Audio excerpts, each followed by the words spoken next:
Hello, friends. It is Tuesday, January 27th. A little nugget for today is comparison is the thief of joy. That's by Teddy Roosevelt.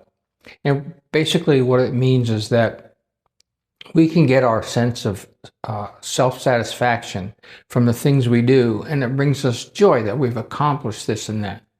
But as soon as we compare ourselves to others, it can steal that joy, and it can steal our sense of accomplishment, because there's always going to be someone better looking, there's always going to be someone richer, there's always going to be someone smarter, and we lose our sense of joy from our own accomplishments if we start comparing ourselves to others. And there's no better place to do that than on social media. And social media is something we cannot rely upon. This whole thing behind me here could be a green screen. I could be in my garage full of junk and you wouldn't know it if I had a green screen. Of course, I wouldn't have a green screen of my kitchen. It would be something better than that.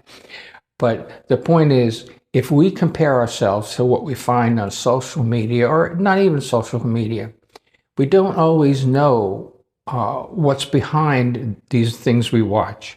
They could be real, they could not be real. If we meet a person and they present themselves as very wealthy and very smart, we don't know. There's a lot of people that present as wealthy, but they're so deep in debt they have less than you do. But you don't know that. So we should only compare ourselves to who we were yesterday.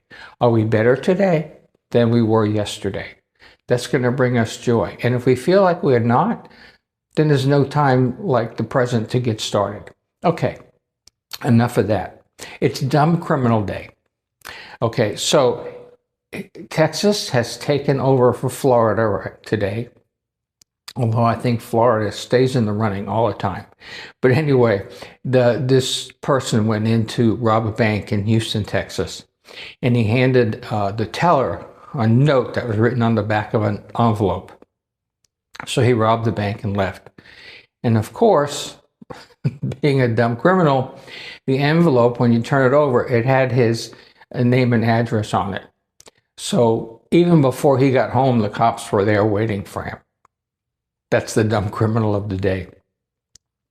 Okay, and again, I'm going to ask your forgiveness ahead of time. And that is, what do you call a bear with no teeth? What do you call a bear with no teeth? I'm sorry. You call him a gummy bear. You all have a good day. Bye-bye.